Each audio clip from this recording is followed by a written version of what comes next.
मज़मून physics class 9 बाब ॿियो सबक 9 हिसो पहिरियों मश्क महरूई सवाल एक्सरसाइज पार्ट 1 MCQs। अस्सलाम वालेकुम प्यारा ॿारो, सिंध ऑनलाइन स्कूल में भली कार। मां आहियां सनाउल्ला महर।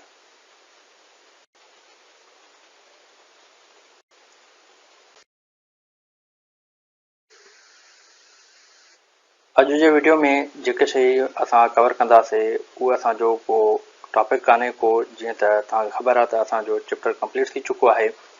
तो हाणे असां उन जूं एक्सरसाइज कंदासीं। सो एक्सरसाइज असां जूं ॿिनि हिसनि में विरहायल आहिनि।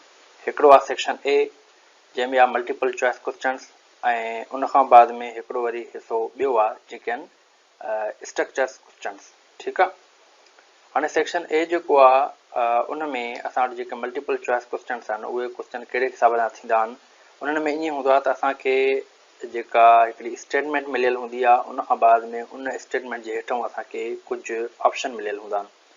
सो असांखे छा करणो हूंदो आहे, उहा स्टेटमेंट पढ़ी करे असांखे सही ऑप्शन टिक करणो हूंदो आहे। बसि एतिरो कमु आहे। पर इहा शइ तॾहिं असां कंदी जॾहिं असांजी थ्योरी क्लियर थियल हूंदी। सो हाणे असां हलूं था पंहिंजे MCQs जे तरफ़। सभ खां पहिरें जेको असां वटि MCQs आहे उन में चवे थो scalar quantities have dash and suitable unit.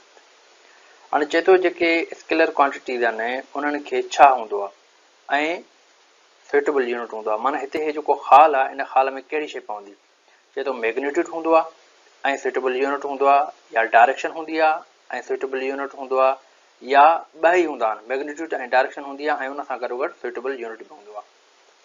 हाणे जीअं त असांखे ख़बर आहे, असां पढ़ी आया आहियूं त स्केलर क्वांटिटीज़ अहिड़ियूं क्वांटिटीज़ हूंदियूं आहिनि जंहिंमें मैग्नीट्यूड बि हूंदो आहे ऐं यूनिट बि हूंदो आहे। ठीकु आहे। यानी कि ऑप्शन जेको बी आहे ऐं सी आहे इहे ॿई ग़लति आहिनि। ऑप्शन जेको ए आहे उहो असांजो करेक्ट ऑप्शन आहे, त असां हिनखे करेक्ट करे सघूं था।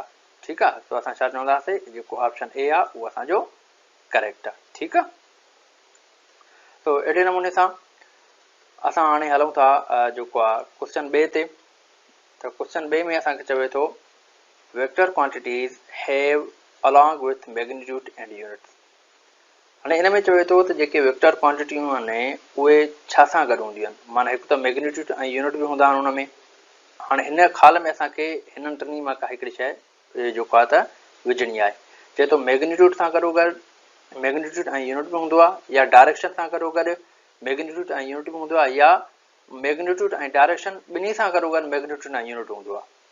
सो हिते असांखे सम्झणु घुरिजे त असां ऑलरेडी पढ़ी आया आहियूं त का बि जेका वेक्टर क्वांटिटी हूंदी आहे उनखे डायरेक्शन हूंदी आहे ऐं उन सां गॾो गॾु उनखे मैग्नीट्यूड ऐं यूनिट बि हूंदो आहे। त असां चई सघूं था त असांजो जेको करेक्ट ऑप्शन आहे उहो असांजो कहिड़ो आहे, बी ऑप्शन, यानी डायरेक्शन। ठीकु आहे। So vector quantities have direction along with magnitude and unit. ठीकु आहे।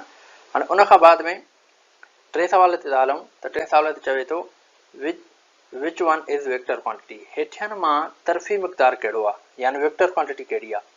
छा उहो मास आहे, या वज़न आहे, या टाइम आहे। ॾिसूं त मास छा आहे, मास में मैग्नीट्यूड बि हूंदो आहे ऐं यूनिट बि हूंदो आहे।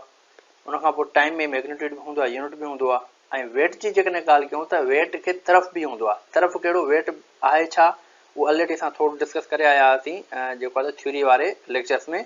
त वेट अहिड़ी शइ हूंदी आहे जंहिंखे मैग्नीट्यूड बि हूंदो आहे ऐं यूनिट बि हूंदो आहे, प्लस में डायरेक्शन हूंदी आहे। डायरेक्शन छाजे करे, त वेट हमेशह जेको आहे उहो हेठि तरफ़ लाहे कंदो आहे। ठीकु आहे। वेट हूंदो छा आहे त ज़मीन जे छिक वारो जेको फोर्स आहे कंहिं बि जिस्म ते लॻे, उहो असांजो छा आहे, वेट हूंदो आहे। तो ऐं उहो ज़मीन जो जेको छिक वारो फोर्स आहे उहो किथे लॻंदो, उहो हेठि तरफ़ लॻंदो आहे। ठीकु आहे। त असां चई सघूं था त वेट खे छा आहे, डायरेक्शन बि आहे, यानी वेट जेको आहे असांजो उहो वेक्टर क्वांटिटी आहे। ठीकु आहे। तो असां चई सघूं था त वेक्टर छा आहे असांजो, उहो वेक्टर क्वांटिटी आहे। ठीकु आहे। तो असां वटि बी ऑप्शन जेको आहे उहो करेक्ट आहे। उन खां बाद में हाणे चोथे सवाल ते था हलूं। त चोथे सवाल में चए थो which one is a scalar quantity.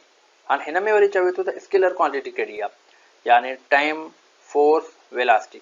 ठीकु आहे। इहे टे शयूं असांखे ॾियणी अथई। हाणे जेकॾहिं असां टाइम जी ॻाल्हि कयूं त छा टाइम में डायरेक्शन हूंदी आहे, न। पर फोर्स ऐं वेलासिटी इन ॿिन्ही में डायरेक्शन हूंदी आहे। छो त फोर्स बि असांजो कंहिं न कंहिं तरफ़ ते लॻंदो आहे ऐं वेलासिटी बि असांजी छा आहे, उहो तरफ़ी मिक़दार आहे। सो असांजो जेको बेतरफ़ी मिक़दार आहे उहो कहिड़ो आहे, उहो असांजो टाइम आहे। सो असां चई सघूं था त ए ऑप्शन जेको आहे उहो असांजो करेक्ट आहे। ठीकु आहे।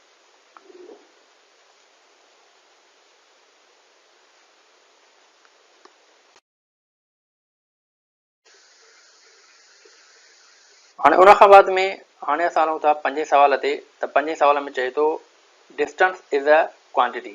चए थो जेको मुफ़ासिलो आहे उहा कहिड़ी क्वांटिटी आहे। वेक्टर क्वांटिटी आहे यानी तरफ़ी मिक़दार आहे, स्केलर क्वांटिटी आहे यानी बेतरफ़ी मिक़दार आहे, या चए थो सी ऑप्शन में बोथ ए एंड बी यानी तरफ़ी ऐं बेतरफ़ी ॿई मिक़दार आहिनि।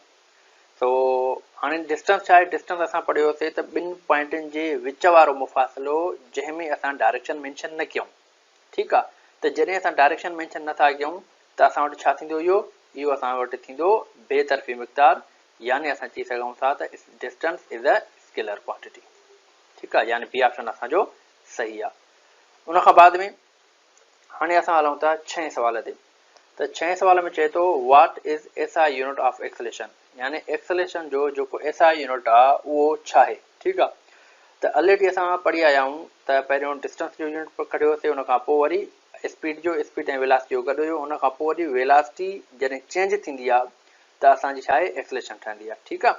सो वेलासिटी जो यूनिट असां वटि हुयो मीटर पर सेकंड जेको आहे। उन खां बाद में जेको असांजो एक्सेलेरेशन जो यूनिट आहे उहो असांजो आहे मीटर पर सेकंड स्क्वायर। ठीकु आहे। ऐं जेको आहे नैनोमीटर त आहे ई कान, सही आहे।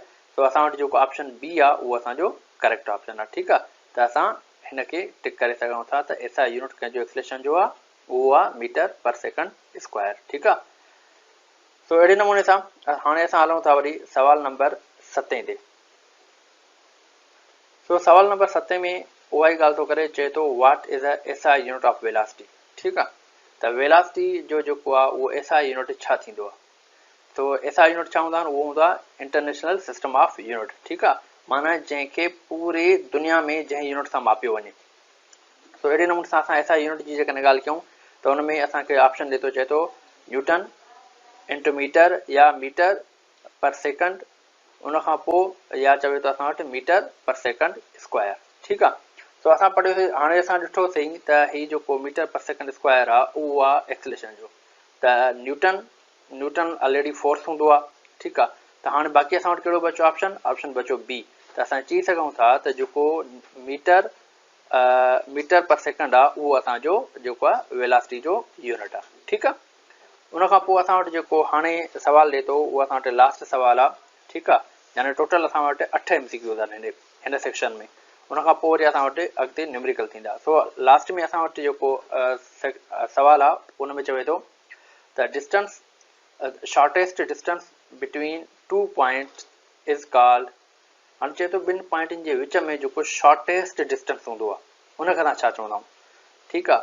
हाणे ऑलरेडी असां पढ़ी आया आहियूं त डिस्टेंस ऐं डिस्प्लेसमेंट हिन ॿिन्ही जे बारे में। त डिस्टेंस छा हुयो, ॿिनि पॉइंटनि जे विच वारो मुफ़ासिलो, सही आहे। पोइ हुन में डायरेक्शन मेंशन न हुई, पर जंहिंमें डायरेक्शन मेंशन हुई उनखे असां चऊं पिया डिस्प्लेसमेंट। पर इन सां गॾोगॾु मां तव्हांखे इहा बि शइ पढ़ाई त असां जेको आहे हीअं बि लिखंदा आहियूं त शॉर्टेस्ट डिस्टेंस बिटवीन 2 पॉइंट्स, माना ॿिनि पॉइंटनि जे विच वारो जेको डिस्टेंस जेको हूंदो आहे उहो असांजो डिस्प्लेसमेंट हूंदो आहे। सो असांजो डिस्टेंस बि न आहे, स्पीड बि न आहे, बाक़ी छा आहे असां वटि डिस्प्लेसमेंट आहे। ठीकु आहे। त असां चई सघूं था त हिते जेको ऑप्शन आहे असां वटि उहो कहिड़ो आहे, उहो असां वटि सी ऑप्शन आहे, यानी shortest distance between 2 points is called displacement. ठीकु आहे। अगरि जेकॾहिं तव्हांखे डिस्टेंस ऐं डिस्प्लेसमेंट जे बारे में कंफ्यूजन आहे त तव्हां प्रीवियस लेक्चर ॾिसी सघो था, उन में तव्हांखे हीअ शइ क्लियर थी वेंदी त डिस्टेंस ऐं डिस्प्लेसमेंट में छा जेको आहे डिफरेंस आहे। सो पहिरां ॿारो हीअ असां वटि अॼु जो सेक्शन जेको आहे पूरो थियो, सेक्शन ए जेको हुयो असां वटि मल्टीपल चॉइस क्वेश्चन्स। ठीकु आहे। ऐं उन खां बाद में नेक्स्ट क्लास में असां जेको आहे त सेक्शन बी खणंदासीं, जंहिंमें असांजा स्ट्रक्चर्ड क्वेश्चन्स हूंदा, उन में असां वरी न्यूमेरिकल सॉल्व कंदासीं इनशाला। ठीकु आहे। सो अॼु जो लेक्चर हिते पूरो थियो। इनशाला नेक्स्ट लेक्चर में वरी असां नए टॉपिक सां गॾु मिलंदासीं। तेसिताईं अल्लाह हाफ़िज़।